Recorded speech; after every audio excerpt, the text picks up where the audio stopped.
Hello guys, talent scout academy में आपका स्वागत है। आज हम 12th क्लास के मैक्रो इकोनॉमिक्स का फर्स्ट चैप्टर राष्ट्रीय आय और उससे संबंधित अवधारणाओं के बारे में पढ़ेंगे। इस चैप्टर में हमें बहुत सी अवधारणाओं को पढ़ना है, जैसे राष्ट्रीय आय किसे कहते हैं, घरेलू आय किसे कहते हैं, चालू कीमतों पर राष्ट्रीय आय क्या होती है, स्थिर कीमतों पर राष्ट्रीय आय क्या होती है, मध्यवर्ती वस्तुएं क्या होती हैं, अंतिम वस्तुएं क्या होती हैं, स्टॉक क्या होता है, चर क्या होता है।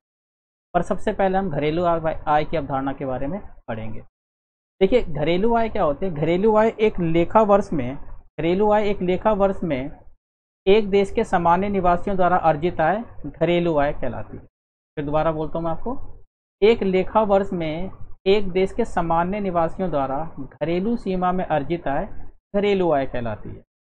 जब हम घरेलू आय की परिभाषा देते हैं तो घरेलू आय की परिभाषा देते समय हमें 3 बातों का ध्यान रखना पड़ता है। वे बातें हैं, एक लेखा वर्ष, सामान्य निवासी और घरेलू सीमा।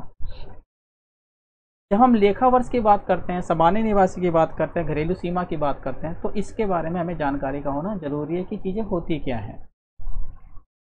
लेखा वर्ष, जिसको हम अकाउंटिंग ईयर भी कहते हैं, ये 1 अप्रैल को स्टार्ट होता है और 31 मार्च को समाप्त होता है, तो उसको हम लेखा वर्ष कहते हैं। दूसरा है सामान्य निवासी।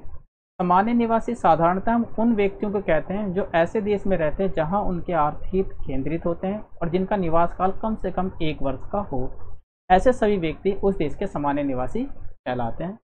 उदाहरण के तौर पर, यदि कोई भारतीय अमेरिका में जाता है और वो अमेरिका में उसके सारे आर्थिक हित केंद्रित है और उसका निवास काल कम से कम 1 वर्ष का हो चुका है, तो वह अमेरिका का सामान्य निवासी कहलाएगा, जबकि भारत का गैर निवासी।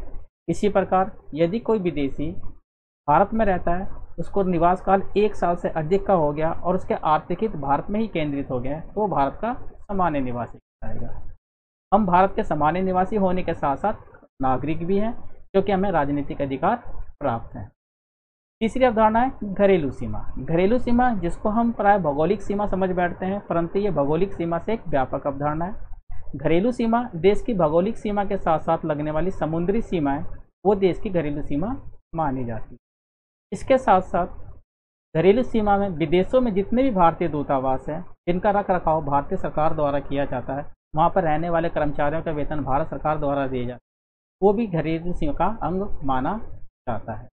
इसके साथ साथ 2 या 2 से अधिक देशों के बीच जितने भी वायुयान या पानी के जहाज चलाए जाते हैं, वो भी देश की घरेलू सीमा का एक अंग माना जाता है। तो इस प्रकार जब हम घरेलू आय की परिभाषा देते हैं तो इन 3 बातों का जिक्र करना बहुत ज़रूरी होता है। एक लेखा वर्ष में एक देश के सामान्य निवासियों द्वारा घरेलू सीमा में अर्जित आय घरेलू आय कहलाती है। इसके बाद हम पढ़ेंगे अगले वीडियो में। तब तक के लिए धन्यवाद।